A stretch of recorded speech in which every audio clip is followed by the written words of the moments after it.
DC হওয়ার বিধায় তাকে যে আপনি প্রশ্ন করতে পারবেন না, এটা মেনে নেওয়ার মতো হতে পারে না। মূলত যেটা ঘটনা ঘটেছিল সোহরাওয়ার্দী উদ্যান, যে আসলে এখানে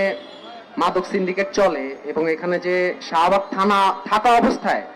এই দিনকে দিন যে এই সিন্ডিকেট চলমান, সেটা কিভাবে থাকে সেটার প্রশ্ন আমরা শাহবাগ থানার কাছে রাখতে চাই। এরপরে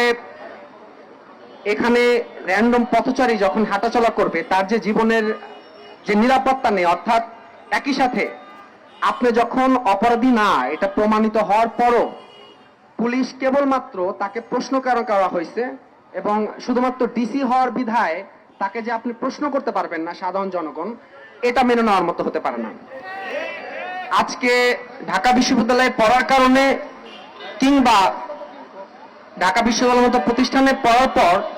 আমি যদি আক্রমণের শিকার হই, হয়তো এই কারণে আমি মোটামুটি আপনারা এখানে এসেছেন বা অনেকে আসছে,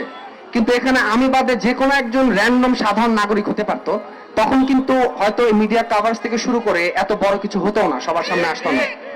আমরা দেখেছি ক্যাম্পাসে শিক্ষার্থীরা নিরাপদ নয়, ক্যাম্পাসে এই উদ্যানের ভিতরে এর আগে সাম্য হত্যাকাণ্ডের মতো ঘটনা ঘটছে, তার সুষ্ঠু কোনো তদন্ত আমরা এখনো পাইনি।